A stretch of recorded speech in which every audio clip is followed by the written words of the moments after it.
What's up, everybody? Hello, YouTube, and all of that. Let me get my cam back up here. Let's go. There we go, guys. I'm back. All right, guys. It's your boy, Drip Guy, as per usual, running the weekly H-Town Rundown podcast for you Houston Rockets sports. You can follow us here at H-Town Rundown. I got my boy over here, Coach Dante, as per usual. You can follow him at Coach Dante31 on Twitter and Instagram. And we got the host, the real man of the show here, AD. What's good, AD? Give it up, man. What up, fellas? How y'all doing, man? I appreciate y'all letting me on, man. Absolutely, Yes, sir. absolutely, man. Absolutely. It's always good to have the real GOAT here with us. I mean, we just had some cool Jimmy talk, what I'm talking about with that Jimmy Jordan out here, but we got with it. We here with it. Today, we're going to run a couple different things. We're going to run the 2023-2024 season player improvements, talk about that, see what Ime is going to bring to the table. And then we're going to talk about some playoff news as per usual. Let's jump right into it. AD, you hear that feedback? It's good. We're good. All right, cool. All right. So I got a couple things up here today. I got, of course, your boy Ime sitting in the middle here. He's shooting out some words, sticking to the game plan, make your shots, trust your teammates. No more ball watching, defense. I have him quoted as the mastermind because he's going to be the mastermind of our offense and defense. Unlike when Silas was out there throwing us, doing those half-court sets and and those partial 3-2 zones that he said that we was too young to be running. Nah, Ime's sticking with it. So hopefully these boys buck up, say, sir, yes, sir. We're going to find out who the real alpha on the team is this season. Hey. I'm all here for it. The biggest thing that I've got up there that I want to talk about real quick is the ball watching. We got too many of our guys that be sitting there just ball watching and watching it go from one to the other, especially my guy Jalen. Jalen be sitting there and he be watching it. He could be getting beat on those backdoor cuts all the time. The biggest abusers of this are those quick athletic guards like Shea when he was guarding him, like De'Aaron Fox. We saw those back-to-back Kings game where it was real dirty, real bad. And then even Jamal Murray was abusing it just a little bit, even though he's really not that backdoor cutter. So, guys, let's talk about it. Player season improvements. What do you guys think we should work on the most this offseason? What do you expect the coach to make the team to work on the most this offseason? Go ahead, Dante. Well, first of all, I believe we do need some shooting coming in here. We was real bad at the 3-point line last year. We had to be one of the worst shooting teams in the league. We didn't have much shooting. Jalen Green was streaky at times. When he was on, he was on. You could tell Kevin Porter Jr., he shot it at pretty much a good clip at 36%. And outside of that, we need shooting. And I think we're going to bring in some guys that can really shoot the basketball, especially. I really hope in the draft we can find a way. Brandon Miller slides down in the draft because that's what I really want at the 3. I think we need a 3. We need a 3 guard. Maybe we end up with Cameron Johnson as a guy I would really like to target, someone that can shoot, that can put the ball on the floor a little bit. But he's a prolific 3-point shooter. And I think we need some shooting. We need some shooting in here. We didn't have guys that can shoot the basketball. That's why teams were able to play 3-2 zone against us a lot because they weren't afraid of us outside. So I just really think the most important thing for us, we're going to have the defensive guys. We got the defensive players. We're going to be able to play defense. We're going to get some guys in here that can be able to play defense. Don't be surprised if Grant Williams comes over here because he's also knows system as well. He's also afraid will be a great guy to bring in to help on the defensive side of the ball and shooting a little 3 in the corner as well. So I would really like to have some shooting on this team, whether if it's a start or coming off the bench. But other than that, I think we're going to be fine on the defensive side. My main concern is I think we need more shooting. We just need more shooting on the team. For me, I got 4 points. Defense, and communication. Those are the 4 points I think that Ime is going to be able to bring to this team. Communication was horrible all year long on both sides of the ball, on offense and defense, and it baffles me, like how Steven Silas was supposed to be such a good teacher, but couldn't get the guys to communicate, couldn't teach the guys communication, and that was the biggest flaw for me. In his coaching tenure was that he never was able to get the team to communicate, whether it be with veterans or the young players like last year. So I mean, it defense and communication gotta have it with him, man. I think he's gonna bring that out of him, which makes the Rockets a totally different and better team. 100%. Yeah. I mean, if they can find any way to communicate at all. I mean, there were at times where we were running that not even quite the Goonska, but it was Jabari, Tari, and Shangoon out there, and the defense was even looking mighty fine. But there were a couple of defensive lapses by our guards, and that just completely shut down our entire defensive rotation because a lot of the times, and not that I want to put it just on KPJ and Jalen, but I mean Josh Christopher, Dacian Nix, we don't name on this podcast, and other guards who are, sometimes would lack because, again, like they're young, it's their first or second year in the league. We get it, there's lapses, but it's crazy when when your third pick, your rookie, is arguably your best defender on the entire team, right?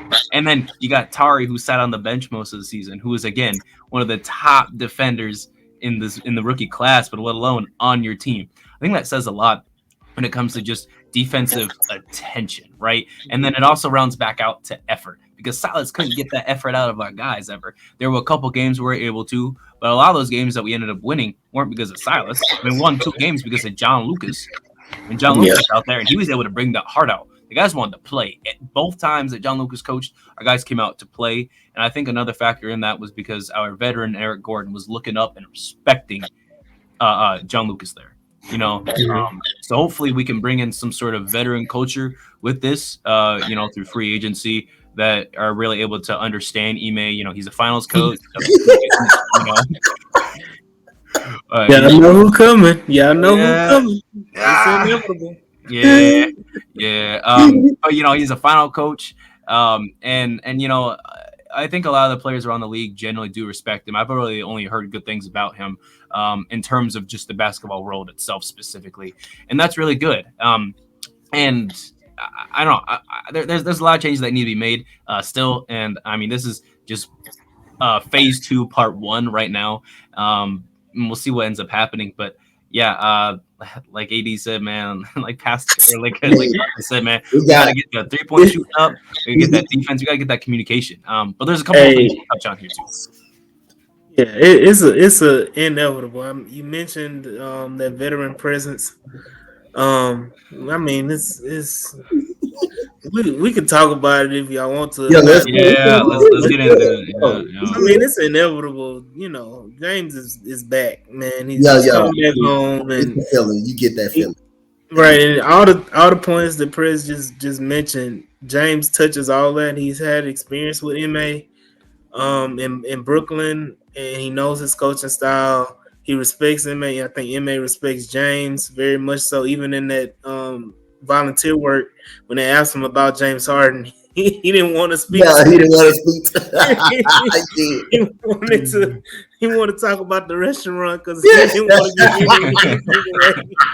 he did. But yeah, I mean, like that's gonna be one of your guys. I just want to see the other moves that they make in free agency outside of James coming back. Like it's a logjam on this roster because we've had so many draft picks.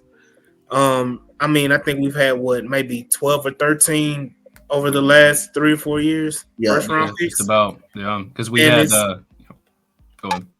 No. We had 4 last year, 4 the year before, 3 last year, 4 the year before, and the year before that we had I think 3 or 4 too.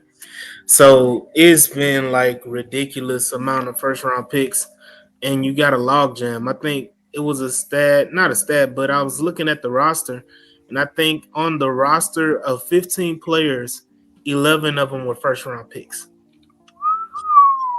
Wow. Wow. so Wow. you Talk about young. yeah, you got a log jam because as much as people want to debate it, KBJ was a first round pick. Yep, he was. I think that was one of the question marks, but I mean, just people don't realize Josh Christopher was a first round pick. Yep. like, Mm-hmm. like you bottom of your roster of players were first round picks, and it's just a log jam of players. So you're going to be able to move off of some. What are you gonna do though? Who's going to move? I mean, if y'all want to talk about it, Kenyon Martin Senior, and Junior is Junior staying because Senior's talking like he's here for the long haul.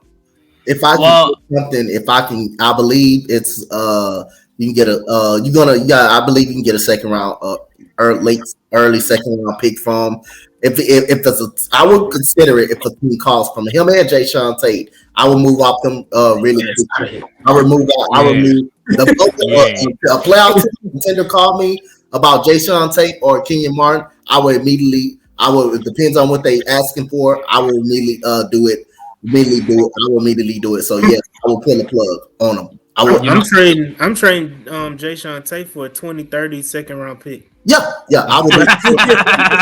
we don't care how far it is, bro. Immediately, I would do it. Yeah. Again, Get man, him and, out of and here. it's all love to Jason Tate because like I really like his heart. Like I love him, but like this season was supposed to be his like, oh, we just offered him a big contract. He was working on that three ball, he was working on his playmaking, and it like I know he was injured, but it looked like he was worse than even his rookie season with this. Like he was not looking good out there. Now maybe we can sell it on a team. Like hey, it's because he was hurt. Obviously, look what we can do. But I wouldn't mind packaging up KJ Martin, Jason Tate, and our 20th pick to get something else.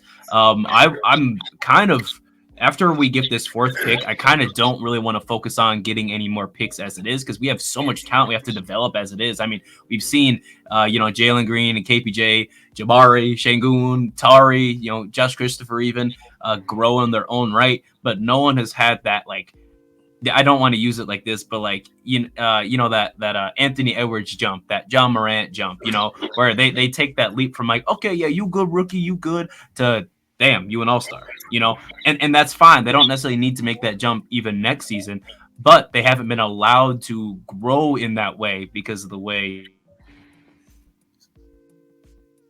let's be honest, Silas is running the system.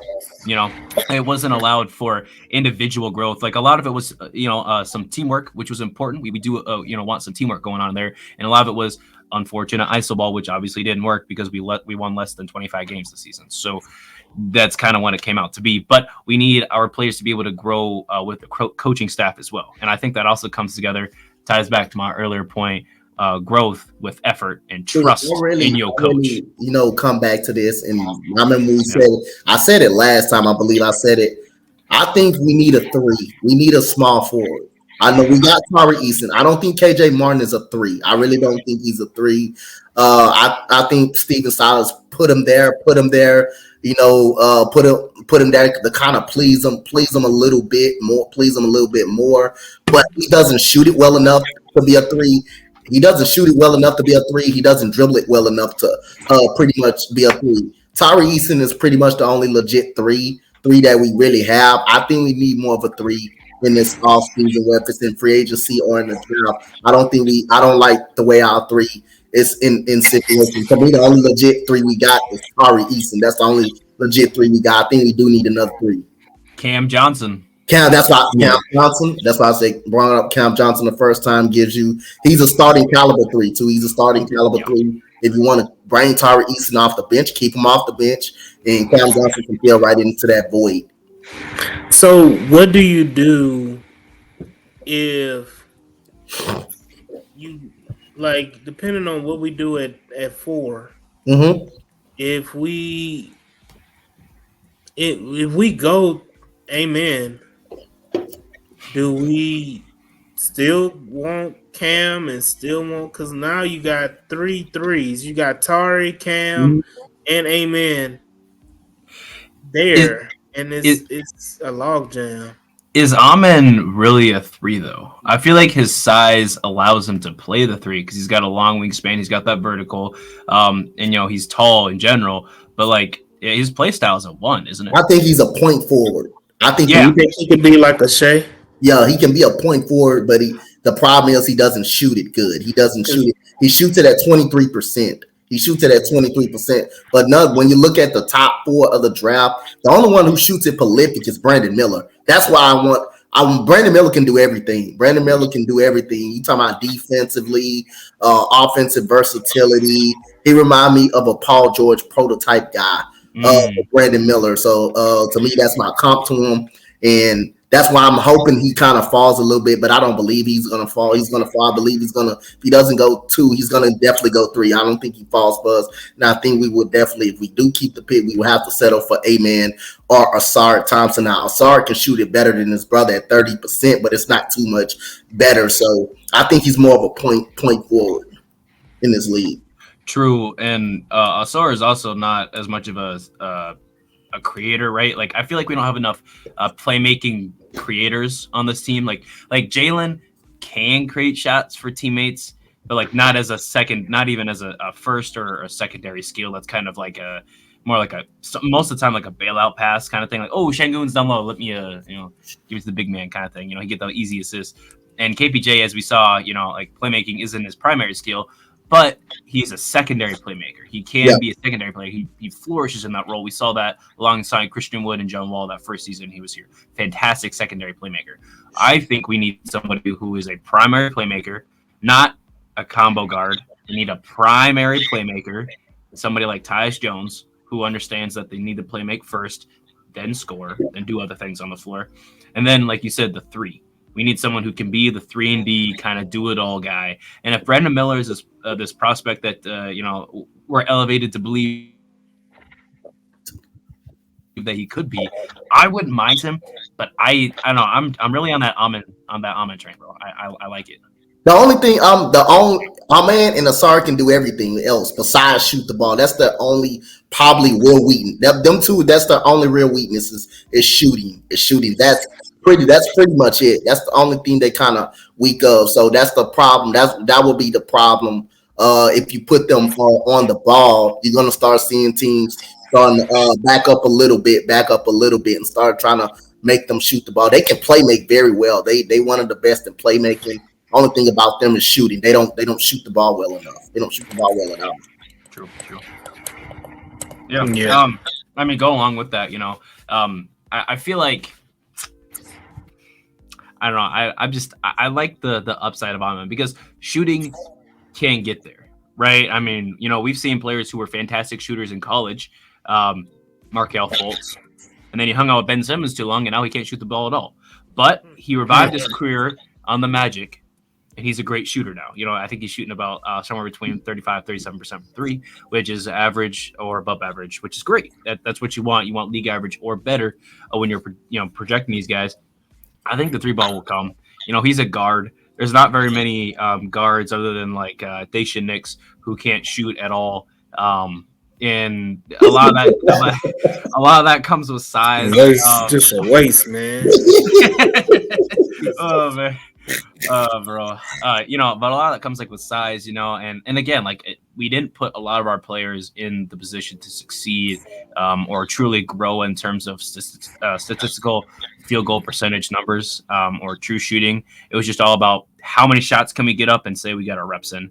I feel hopefully with this new iteration of the Rockets, we understand that we need to be calculated. And not gonna lie, I really like not that I want to change topic, but I really like the pickup for the Pistons, their coach, Monty Williams. I feel like that's gonna be really nice with Cade. People gonna say a lot, but that's gonna be real nice. It's nice, but it's bad at the same time because they hired Stephen Silas too. Which is my next point. I think Silas is gonna be a solid offensive coordinator. I think he's an okay assistant coach, as long as he's not the main guy. But like him being the main guy is just, it's just, he's not gonna get it done. But yeah. I don't know. I think Amen can shoot. I think he'll be a better shooter. I mean, we've seen clips of his some of his workouts in. I mean, bro can literally jump out the gym Is like a 40 plus vertical right now.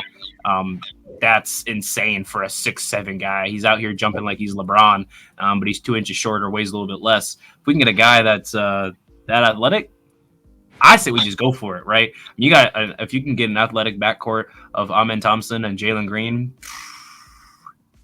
man, that's dangerous. Yeah. And especially if you got your perimeter guys, Cam Johnson, Jabari Smith, Tyree Eason, they can all do those catch and shoot corner threes. And I mean, even Şengün towards portions of the season there even showed that his willingness to take the three. And although he didn't take them in bunches, he's taking barely a three a game. When he was on for three, I mean, there was a game he'd go 3 for 3 from three, and Şengün isn't a guy that's just going to pop up shots, but if it's catch and shoot wide open, I mean, I could see him taking it. I'm okay with that. And obviously, I'm not saying that he needs to evolve specifically for this offense to work, but that's another thing I want him to work on is his specific shooting, because he's been in the league now. He got his post ups. He did a lot of that Şengün hub, and hopefully we see more of that. But if we can have our big man play on the perimeter, I mean, it's working for the Nuggets. It almost worked for the Kings too. It actually almost did work for the Kings. Sky's the limit. I just want to see us at least run some of the offense through Şengün. Yes. Just it doesn't have to be to the level where damn near every play in Denver is through Jokic. Give me 30 to 40% Şengün. The offense running through him, and then everything else can be ran through the point, or Jalen, KBJ, or whoever the point is at this next year. But I need Şengün to get a good chunk of the offensive possessions to go through him. He's an excellent playmaker. He's going to find a way to get a bucket, man. Whether it be him passing or him scoring. So he's going to find a way, and it's always a good offensive possession when he touches the ball, period. Facts. No, 100%. And we did see that the Celtics were trying to get Şengün even as a rookie if he would have fallen any lower. The Celtics were trying to sweep him up. So the fact that Ime's got the center he wanted in the draft, technically, I think that says a lot. And I mean, he thinks highly of our young core as it is, obviously, but he's spoken pretty highly too, specifically of Şengün. Now that we're on that topic, and I mean, if Ime is with the game plan, which I mean, he was in Boston, I could see Şengün evolve into something completely different than the path he was on with Silas, and I'm all here for it. I'm 100% here for it. Yeah. And then moving on, like we said. We were talking about positions earlier. Jabari necessarily isn't a 3, but he can play the 3 through 5, right? We've seen him playing the center, very good at it, double nightly. We saw him playing the 4, can get the occasional double, and he was learning to use his size. And then the best thing about it is that, being on the 3, he can guard the perimeter. And I feel like Jabari either being a weak side shot blocker, kind of that Jaren Jackson Jr. role, or being on the perimeter, kind of like that Jared Vanderbilt or other big roaming forward guard like Andrew Wiggins or Giannis sometimes, just that big brolic presence on the perimeter is kind of scary because Jabari is pretty strong. I think his frame is a little misleading. I mean, we saw him, clamping Giannis, who is 250 pounds. Jabari is like 220, So I feel like if Jabari can evolve a little bit more to be a little more versatile, to play the 3 or the 5 more occasionally, I feel like that'll solve some of our 3 issues. Yeah, and Jabari's gotten bigger. Looking at the volunteer, event they had with the Rockets, he looks a lot bigger frame wise, and he looks like he's a legit 7 foot right now. Standing next to KPJ, who's 6'6", 6'7", and he was towering over him. So I'm like, yeah, he grew a little bit more. Yeah. He's a legit 7 foot. I think maybe a little bit taller than 7 foot. If you want to say 7'1", but he's up there now, and his frame is bulking up too. You can see that he's putting in the work in the offseason to get a lot bigger. So I think he's prepping to play. He can defend. I think he can defend all 3 through 5 easily. Yep. Honestly, I think he can defend 1 through 5, but I Yes. think he can defend the 3 through 5 easy. And I think that I think he's prepping to play more on the offensive end in the 4 and 5 role. Which is good because man, he was just so passive during the regular season, especially the beginning of the regular season. I mean, obviously we know from Silas's famous quote, "I don't hardly run any plays through him." Um, I really hope to see a whole another Jabari, man. I hope he takes his as some sort of like revenge tour. Kind of like how Jalen did through the 2/3 of the season there around the All-Star game. Bro was just going crazy, 40, 40, 35, 40, 40. I mean, I'm hoping to see something in that range, not necessarily the same numbers, but that kind of aggression, the willingness to just take shots over everybody. Because I mean, he does look bigger, man. If he's about that 7'1" height, he needs to learn how to do that turnaround fade that he was doing towards his last few games there. That's gonna be a dangerous shot in He his got arsenal. better doing that last year when we brought that up a lot. I mean, you saw how confident he was after the All Star break, shooting it when he started realizing how to use his size and realizing, hey, I can get my shot over anybody I want to. His dribbling, his ball handling got better. And you didn't see what you didn't see from the start of the season when he getting the rebound and transition and just pulling up with confidence, dribbling down the court and just pulling it up with confidence. That would make him more tougher. But I like him just where he at the 4 position. He can play three. He can play three. He can dribble well enough. He dribble well enough. He shoots it well enough. He can guard 1 through 5 like AD. That was his strength in college. It's a strength. It's a kind of a strength. Became a strength later in the regular season. But I'm not okay with Jay Sean Tate or KJ Martin at the 3 guard. I'm just not okay with that. So I just think I do want to keep Jabari Smith at the 4, along with Sengun at the 5, and just bring in a actual 3. Just bring in an actual 3. I don't think KJ is an actual 3. I think he's a 4. I think he's a 4 at best. That's what I think KJ Martin is. I think he's a 4. I don't think he shoots it well enough, and I don't think he puts it on the floor well enough to be a 3 guard. Be a 3 guard. And I don't think Jay Sean Tate. We know he don't shoot it well, but he does dribble well, but he doesn't shoot it well. I just think we need an actual 3 guard. Yeah. We do need an actual 3. I think we heard at the 3 outside of Tyrese, and we heard at the 3. Yeah, you bring up the 3 again at that point. I mentioned Cameron Johnson. Before, I really was kind of debating doing something along the lines of like, people are saying he's like $100 million guy, whatever. And I was like, nah. But I went back and watched a lot of Cam Johnson tape, and I'm astonished by what he can do for his age. I know he's a little bit older. Not to say that he's old, but he's going to be older than the general group of guys he's with. But if we're kind of trying to be in this win now mode, I'd say we need to go get Grant Williams, Cameron Johnson immediately. Despite Grant Williams' interesting show with Jimmy Jordan, I'd say that we need to just get both those guys, bring them in. And I wouldn't mind Grant Williams playing a 3 because he is, he's a little bit short. He's 6'6", but he's bulky. So again, he can do that. He'd be a roamer on the perimeter there. And if we got Jabari and Sengun as weak side shot blockers, I mean, hey, that's good D right there.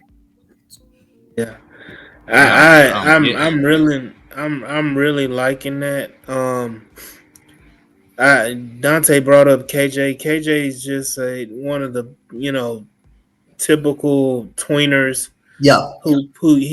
His play style is of a 4 or 5. Yeah. But he like a stretch 4, stretch 5, but he's just small. Yeah. Like I think KJ is like 6'5", 6'6". He's 6'7". KJ 6'7". Yeah. If he was 6'9", he would be a perfect 4. Yes. But the fact that he's 6'7", he even looks smaller than that, and it kind of makes it hard for him. But yeah, the 3 position, I think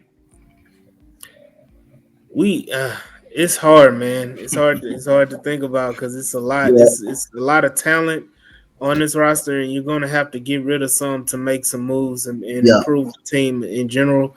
It's about finding that cohesiveness, man. Finding that group of guys that work together and who complement each other. You can't have too many of the same, So We We'll already see. got four people. Four people this offseason. I already know they going.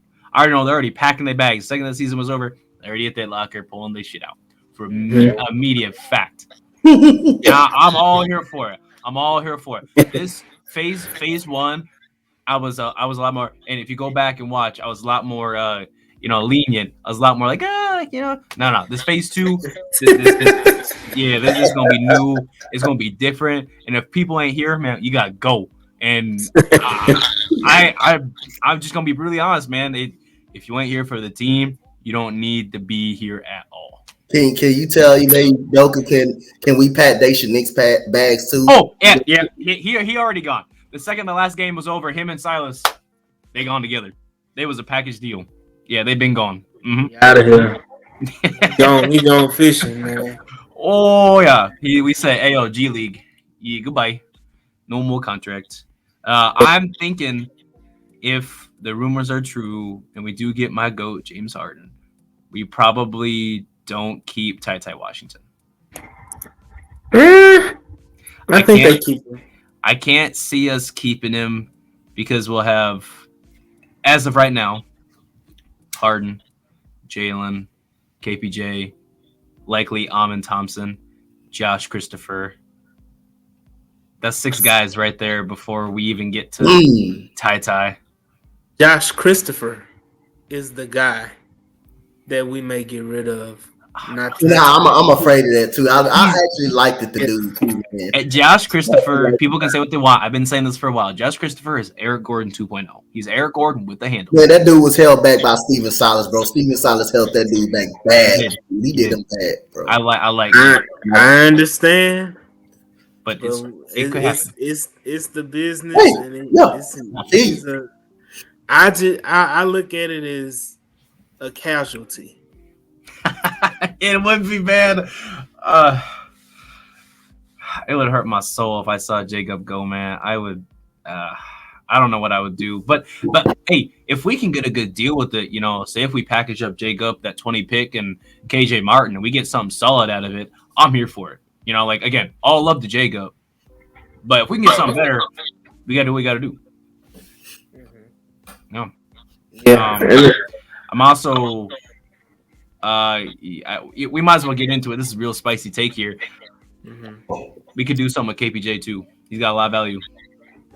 Don't get me started, man. What? I'm pastor ain't nowhere around, is he? Yeah, KPJ defender. Hey, KPJ can get out of here yesterday. Cool.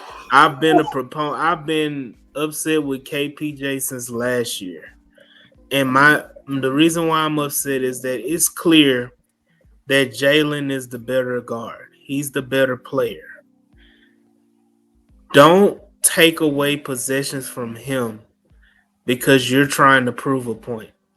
Or you're trying to overcompensate, from your, what they call a position change, or whatever you're trying to prove people wrong that you are a player in the NBA. I understand all that. You're good to great player, but do not take away from the franchise player in Jalen. Jalen is our franchise player. Give him the ball. He's the alpha. That's what we go. He's Jalen the alpha. Yeah. Like I think. Go ahead. No, go ahead. Go ahead. I'm done. I really think that it's gonna be, and people ain't gonna like this. I think it's gonna be Jalen, Jabari, Şengün. I think those are our real big 3 here, because not only is that backcourt really complement each other's skills, but I think they're just a fantastic combo, right? As much of a paint defender that Jabari is, which is great, he's better as a weak side shot blocker. And you can let Şengün just put his hands up in the trees. And we saw he's been better at drawing less fouls. He's been better at getting more blocks. He's been better at getting more steals. That's what we want from our center. And Jabari is a locksmith. Just straight up. And we can have him kind of roam around, like I was saying earlier. Fantastic. Kind of help on those switches and all that. And stop playing drop. Those 3, man. And especially if Jalen's, if he can put up 25 a night. Shit. Yeah. Sign me up, Captain. That's what I'm saying. So now, again, it all depends on what ends up happening with KPJ, because I low key feel like if we get Amon and James Harden, the writing's on the wall there. Because I know that KPJ is looking like, I don't want to say like desperate, but he's doing everything he can right now to make sure that he's not traded. He's trying to make, look good for the team. He's doing those workout videos. He's doing the Houston Love videos. He was the only one that showed up for Ime. But I think the organization has made up their mind. I think they also did put him in an unfair position. Mm-hmm. I do think sliding him in there and then allowing him to become a scapegoat was bad. However, I love you, KBJ, but you got a really sweet team-friendly deal right now. Looking real good. It's a foregone conclusion that James Harden, we probably ain't gonna like. We will at the end of the day. We all got no choice, but we have to embrace it. We have to embrace it and live it. But it's a foregone conclusion. We know he's possibility. We know he's coming back. It's a foregone conclusion. I don't think he will be going to Phoenix. I don't see it. Nobody nowhere else. The only connection is here. So I think it's a foregone conclusion that he's coming back now. KPJ is going. I got a feeling he's going to be the one to be left out. So you're not going to put Harden on the bench. He's going to start in me. He's going to be an immediate starter when he comes here. Now we're going to draft another guard pretty much. And Ahmed Thompson depends on the draft board where the draft board falls at. Bringing those two guards here. It's a foregone conclusion. Someone is going to be left out. Two of our guys is going to actually be left out. So it's foregone conclusion at this point. Yeah. I mean, it's not that I don't want James Harden here either, because like I said, James Harden is my GOAT. Everyone knows that, bro. I'm a James Harden diehard fan. But I feel like if we are to pick up James Harden, it would make sense not to get him this season, but next season. We allow for that third year of growth, right? We can see the individual improvement from Şengün, second year Jabari, third year Jalen, and allow for that to happen. Maybe get a couple more pieces. We're like, okay, could this player be somebody that we want alongside James Harden? Kind of like a tryout, if you will. And I feel like it makes sense projectability wise, especially if we're going to end up getting Amon Thompson, to have James Harden come in next season instead of this offseason. I want him to come in 2024 or 2025 rather than 2023, 2024. I think the draft is going to determine a lot of what we're going to do, especially since the draft is before free agency. Yeah. I think this is like one of the only, sports where the draft is before free agency. Yeah. So, whoever we draft, if we trade that number 20 pick and we get some, player in return, that'll determine what we do in free agency as well.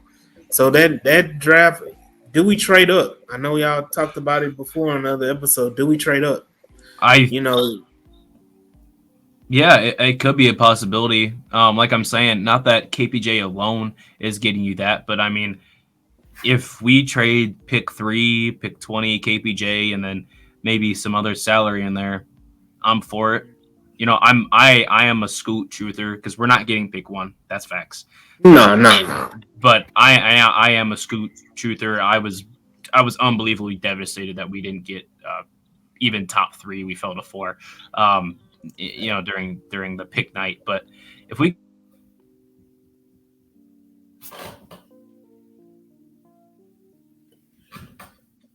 Chris, you might. Yeah, the only thing I would trade it's two things. It's only 2 things I would do with the number 3 pick. If I was to trade it, it would be 2 options. The only reason you'll trade it is you're getting a player. You're getting a player that's on a trade block that's going to come in, help the team immediately win. Now that we know James Harden is a foregone conclusion coming here, it's for another player. It's for another star-studded player. And another reason, if I was to trade the pick, I trade it for Brandon Miller. I go up and get Brandon Miller because I believe he's a plug and play at the three right now. I believe he's going to be a plug and play at the three right now at the position that I think we actually need outside of Tari Eason. I think that's a plug and play. Brandon Miller for us right now will be a plug and play guy. We'll be right in the starting lineup immediately. That takes away another option of the guards. Maybe we do still do address the guard at pick 20. We still do because you got guards down there that you can get. You do got Jet Howard, who's another 6'7", who's a 6'7". Chris Murray. You got Chris Murray down there, so you got some options at number 20 right there. So them the only two options I can see us if we trade number 3. But if I was to trade number 3, I would really trade up to go get Brandon Miller because I got a feeling he's going in that top 3. He's going in that top 3. He's going in that top 3. So I would definitely trade up for Brandon Miller for a position that we need at the 3 guard. That's a plug and play guy right now. That's a starter, and that's a guy, like I said, who can do everything. Who can do everything on the floor. Yeah. Yeah. I don't know. I'm saying, I just if we're comfortable drafting Amin, I'm here for it, right? Because I mean, he looks good. You know, he really does. But if there is a world where we can trade up in the draft, I do it all chips on the table besides Jabari, Jalen, and Şengün. Everything else. Nets picks from the future, everything. I like this draft. And obviously, we don't own our every other pick going forward now of our own draft. So we have to be careful and tread lightly, make sure that, we're not tanking because we're trying to play bad. Like if we're actually garbage, well, we got no one to blame but ourselves. I want us to, be moving forward in this growth. Honestly, I hope we don't have any more first round picks. We got too many. Like, got too many, man. It's starting to catch up with Oklahoma City and Utah a little bit. Yeah, Oklahoma City is about to start trading those picks like crazy. Like, they got too much talent on their roster. They got what's the guy coming back from number 2 overall pick last year? Chet Holmgren didn't even play. Yeah, he's coming back. You had Giddy, you had Shea. I mean, they got those. What do they call it? I forgot the last name. Both the two guys with the same last name. Oh, you got Jalen Williams, Jalen Williams, and Jalen Williams. Dude, even Lou Dort. Yeah, Dort. All of these, they got a lot of talent on their roster, man. Like, they don't need any more draft picks, man. They about to start trying to trade for big fish. Hey, I mean, if theoretically we get James Harden in the draft in free agency, do we trade our pick to get Jaylen Brown? After the playoffs and the finals, not the playoffs, but the Eastern Conference Finals and the playoffs, man, I need a player that can go left. I was all for Jaylen Brown, but I need somebody that can go left, man. Like I can't get Jaylen Brown, and the man can't go left to save his life, man. Like, that was sad, man. Just watching that, I'm like, oh man. But no, I at first I was a proponent of getting Jaylen Brown, but after watching that, man, go ahead and pass on him. Let him sign that Supermax with Boston, and let him let them roll. Him and Tatum gonna be making $610 million combined over the next. He basically came out and said it already. If he a penny short of the Supermax, he ain't signing. He gonna tell her as a trader right now if he don't get it too. So a lot of pressure on them. If he don't get it, he gonna say no. I'm up out of here. True. Yeah. If they want to trade him, they should trade him. Now while his value is at its highest, than attempting to let's dick around with the sign and trade. No. 3-team trade. 3-team trade alert. Okay. All right. Celtics, Sixers, Rockets. Okay. Jaylen Brown goes to the Sixers. James Harden goes to the Rockets. Rockets send pick 4 to the Celtics. And Celtics take Thompson. So everybody gets their, like, the Celtics get a replacement for Jaylen. The Sixers get a replacement. for James, Yep. and then the Rockets get James Harden, and then there's no draft picks involved other than the fourth pick. Yep. Oh, so essentially Jalen Brown for the fourth pick straight up. Would we have to Yep. give any salary up for that? No, because we can sign James Harden outright. You can sign James Harden. You can sign James Harden It'll outright. be a signing trade. It'll Yeah, it's be gonna be a sign trade. Philly, and they trade him, and they get Jalen Brown, and that's how they'll make the contracts work. Is Yep. that they'll get Jalen Brown on a supermax, and that money will work in Philly, while James gets to come home, and he'll probably take 30 something, close to 40 million. Won't be a supermax, but he'll take a lesser of a deal, Mm. and make it work like that, and you know, trade that number 4 pick to Boston. Boston gets cap relief, and they Yep. get a young player to retool and keep rebuilding in the midst of a push.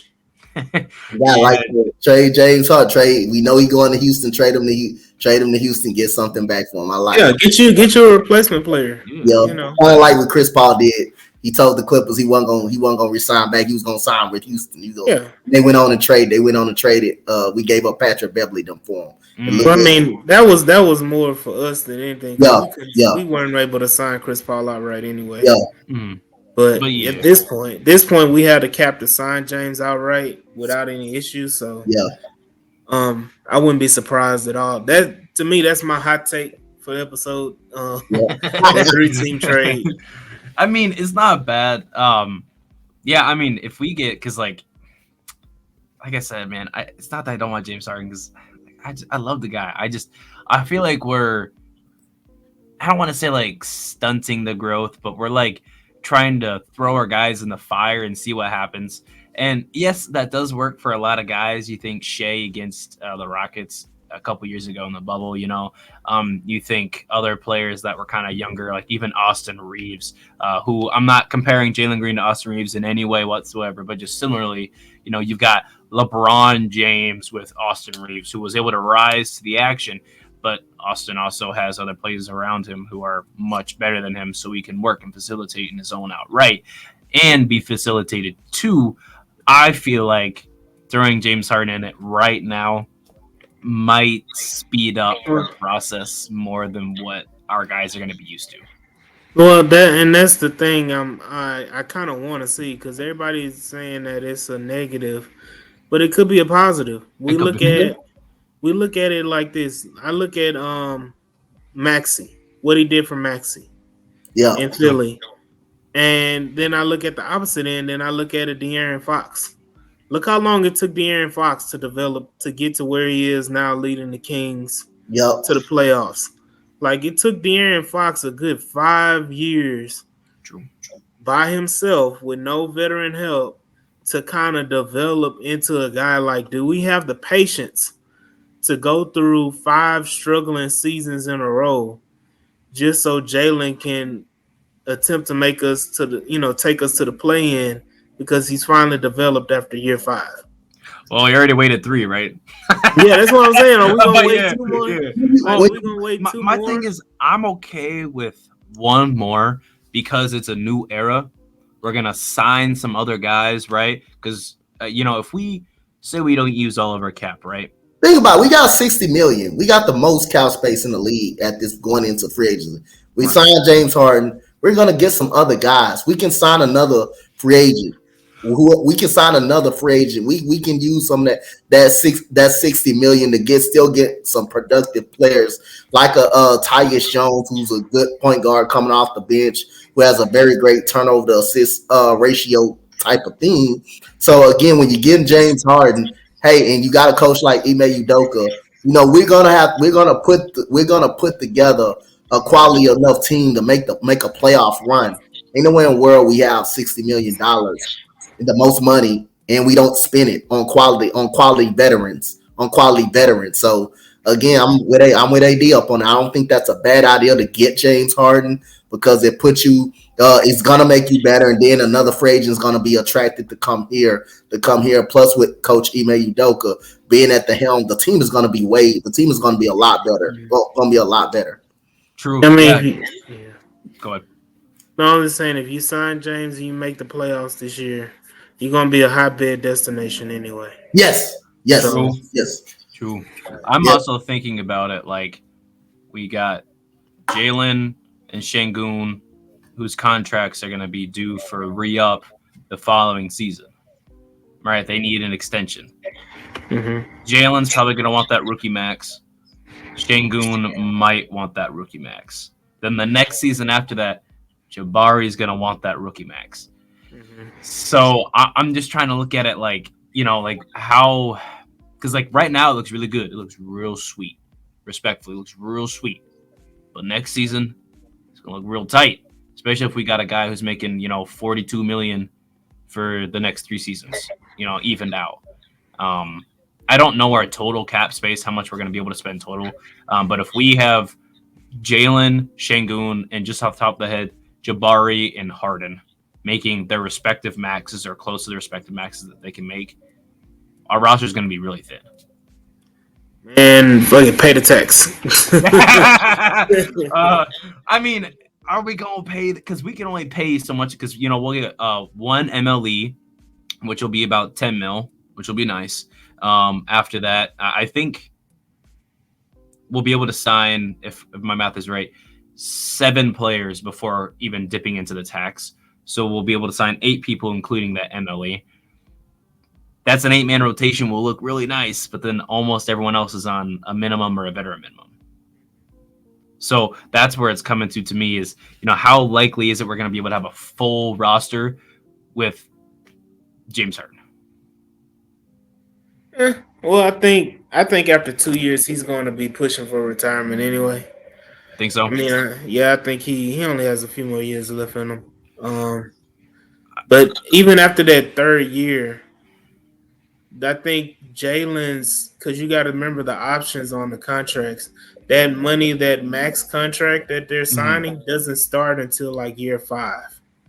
True. So it'll be like the last year, that final year of James' 3-year contract, if he signs a 3-year contract, will be when that will be the first year of Jalen and Sengun's max contract to start. So that year, that cap will be tight.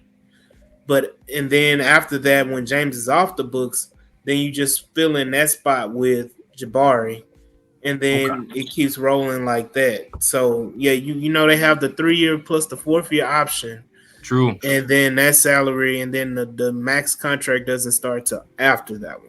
Okay. Okay. I see. I see. Man, making it make sense real time right here for me. Breaking it down. Oh, that's nice. I just, I don't know. Like I said, I love James Harden, and maybe it's just a part of me wants him to keep ring chasing and do what he's got to do, even if he's got to do a veteran minimum on the Nuggets. I kind of don't care at this point. I just want him to, I just want him to go get his chip. That's just me. Because I don't want James Harden to say like, man, I played 20 years in the league and couldn't get a ring, man. I don't want him to be another Vince Carter. That would be that'd be devastating for me. And especially it's just detrimental to the Curry argument. We got fucking 4, man. I don't even. Man, give me bad, getting hot thinking about it. But who knows? Who knows? Who knows what will happen? But I would like to, before we move on, does anybody have anything else they need to say? Does anyone need to say their piece? Because we got to talk some playoff talk. We've been on this pod for almost an hour. Yeah, we I'm good. good. Yeah, Yeah. we're good. Let's Yeah. let's move on to playoff Yeah. talk. Yeah. Playoff talk. King Yoke over here. Oh my god. I cannot believe bro dropped 40 to lose. Okay. So I don't ever want to hear again that people are dropping X amount of points only to lose. Because man, that was the argument for Russ all in OKC. He dropped an X amount of points to go out and lose by 10. Well, guess what? Your favorite player has done it 3 times this season, dropping 4 in the playoffs alone, dropping 40, and he's still losing. He made it to the finals, facts, but he's got one of the deeper teams. Jamal Murray looking like his old self. He hanging out with his girlfriend. It's fantastic. Bruce Brown, Bruce Brown looking fantastic out there too, off the bench. And Eric Gordon turned into this 2-way Andrew Wiggins role all of a sudden, which was absolutely fantastic for the Nuggets. And then we've got the Heat on the other hand over here, who are just this crazy underdog team. They lost to the Hawks in the play-in, guys. I want everyone to remember they lost to the Hawks in the play-in. barely beat the Bulls in the play-in to go 4-1 against the Bucks. Jimmy dropped 56, 4-2 against the Knicks, Game 7 against the Celtics, and now they here against the Nuggets, the best team in the league. Facts. And they tied the series 1-1. This is the first time that the Nuggets have lost at home. That's crazy. What do you guys think? I think the NBA needed some money. uh,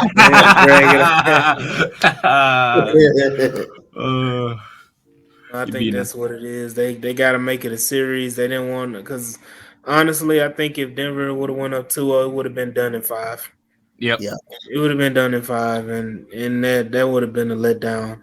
This playoffs, they already were pissed off because they didn't get the Lakers Celtics in the finals for the 18th battle for the 18th championship. So that script was burnt. So now they're trying to make a series out of this playoffs, man. Because some of them calls that swung Miami's way, you know, they got them that turnaround in that third quarter, man. I was like, it's kind of fishy. It's Kind of scripted. fishy. Yeah, you see that they called it a block, but it was definitely a goaltend on Jamal. Yeah, oh yeah. That was totally a goaltend, bro. I look at it, the whole ball is coming down before his fingertips even touch it, and they say it was almost at the apex. The apex is at the top. It already passed. Yeah, bro. What is you talking about? If you draw a straight line from when it come on now. Yeah, there were a lot of favorable calls. Like we were saying, I mean, another thing though is that they were just making shots though. They were just making shots. And that was the biggest thing between game 1 and game 2. I mean, Jimmy Jordan was garbage. Max Strus went 0 for 10. Caleb Martin was 1 for 7. I mean, combining 1 for 17, and then your best player going 5 for 13. That's not a recipe for a W at all in any way, shape, or form. But hopefully, Tyler Herro coming back will give the Heat this scoring boost that they've been missing. I mean, he was a 44% shooter guy from 3 during the regular season and was a 21 points per game guy. So the fact that they've been doing this well without him is crazy. And Duncan Robinson coming back to kind of fulfill his bubble role once again is nice to see. However, hot shooting streaks are not sustainable. We saw it with our team too many times. We know where this goes. Yeah, like again, Caleb Martin has been cooled off the first 2 games in the finals. Scored a combined 6 points in the first 2 games, so that's not gonna get it. That's not gonna get it done. He was one of their most consistent players throughout this whole playoffs. You got 3 guys that scored over 20 points. Jimmy Butler, Adebayo, Gabe Vincent was hot as fish grease in this game, especially got hot in that third quarter. Duncan Robinson had a big layup in this game, had a big tough layup. But when you're shooting over 40% from the 3 and you're shooting 90% from the free throw line, hey, that kind of helps you out a little bit. But again, if the Miami Heat doesn't shoot it well consistently, then the Denver Nuggets going to have a walk in the park because they clearly got the better talent. They're clearly the better talented roster. They got the better players. Their roster definitely can shoot better than Miami Heat roster. So if Miami Heat can find a way to shoot the ball consistently in this series, they can keep it up. They will have a better shot. But right now, I still think Denver will win the series in 6 games. I still think they're that talented. Jokic, man, was just a force to be reckoned with.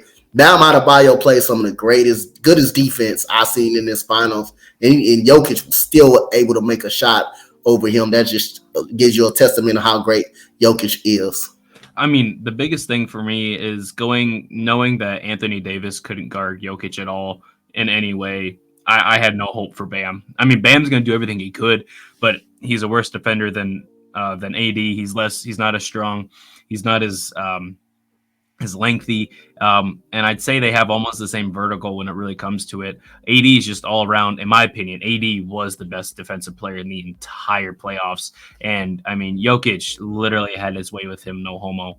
So I just, it just kind of. I mean, but you got to expect that Jokic is way bigger than that. He is. No, he is. Way bigger than that, man. He's bigger than goddamn AD. He was moving AD around. He was pushing AD around. Jokic is a big dude. He ain't no slim dude. He's a big dude now. He's a load to be dealing with when he posts you up. 286 pounds of pure Yes, unadulterated he's a big muscle. dude. Yeah, and just the fact that he also is 7'7" I don't know. I'd say that Nuggets are winning this for 4-1. I'd say they likely win 2 at home at Heat Central, and then they probably just go back to their own house and close it out.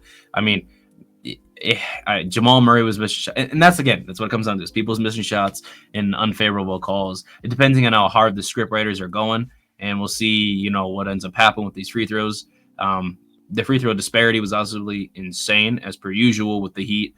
But I mean, if if Jimmy Jordan can't pick it up, if Bam can't, put up 30, I mean, it's over. They barely won this game on a prayer three that almost went in. I mean, I know it missed, but I mean, man, Jamal Murray really could have made that. That scared me. It went up. I thought, here it is, 2-0, but it missed. So here we are. Yeah, that's my take on it. I think that's everyone else's take. Thank you guys for joining us on another episode of the H-Town Rundown podcast for you Houston Rockets show. Yep. Yes, sir. You can follow me at DripGod 2Ps underscore GAWD on Instagram and Twitter. You can follow this podcast right here at H-Town Rundown on Instagram and Twitter as well. You can follow my boy at Coach Dante31 on Instagram and Twitter as well. He's also that Rockets guy. And Booley, let them know where they can find you so we can get out of here. Hey, you can find me at Bullet60 on Twitter. Just so you know, programming note, we are now on Spotify. So just to let you know, we are on Spotify. So this podcast will be dropping on Spotify as well. So check it out on YouTube and Spotify. The links will be below in the chat. Go ahead and check us out, man. Baby, yeah, baby. Hey, let's go, Yoketown. Let's get it. Easy finals, man. See y'all later, man. Bye. Yeah, man. Yeah.